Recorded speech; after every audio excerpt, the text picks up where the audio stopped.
উম্মে সুলাইম রাদিয়াল্লাহু তাআলা আনহা আল্লাহ রাসূলকে পরীক্ষা করার জন্য কিসের দিন? আরাফার দিন। আল্লাহ রাসূল হজ করার জন্য আরাফার ময়দানে অবস্থান করছেন একটা উঁচু পাহাড়ে। তো আল্লাহ রাসূলকে পরীক্ষা করার জন্য উম্মে সুলাইম রাদিয়াল্লাহু তাআলা আনহা, ওই মেয়ে, কোন মেয়ে? যেই মেয়ে রাত্রে বাতি নিভিয়ে আল্লাহকে সন্তুষ্ট করেছিলেন, আল্লাহকে হাসাইছিলেন। ঘটনা শুনেছেন যে একজন মেয়ে মেহমান বাড়িতে এসেছে, কোনো খাবার নেই, বাতি নিভায়ে দিয়েছিল। সাহাবাইর নাম হচ্ছে উম্মে সুলাইম, আবু তালহার স্ত্রী।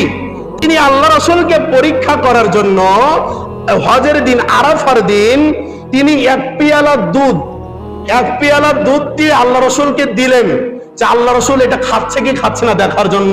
তো আল্লাহ রাসূল অবস্থান করছে কোথায়? আরাফার ময়দানে, উঁচু একটি পাহাড়ে। তো আল্লাহ রাসূল সাল্লাল্লাহু আলাইহি সাল্লাম ওই দুধের পেয়ালাটা নিয়ে তিনি দুধটা খেয়ে ফেললেন। কি করলেন? দুধটা খেয়ে ফেললেন। এই হাদিস থেকে আপনাকে আমাকে বোঝাচ্ছে কি জানেন? আরাফার ময়দানে যেই ব্যক্তিরা অবস্থান করবে সেই ব্যক্তিরা রোজা করতে পারবে। কথা বলেন, সেই ব্যক্তিরা রোজা করতে পারবে। ওই আরাফার ময়দানে যে হাজিরা অবস্থান করবে তারা রোজা করতে পারবে না, বরং রোজা করবে কারা? যারা আরাফার ময়দান ব্যতীত স্থানে, পৃথিবীর যেই প্রান্তে থাকুক সে ব্যক্তি, তাকে আরাফার রোজা করতে হবে আরাফার দিন।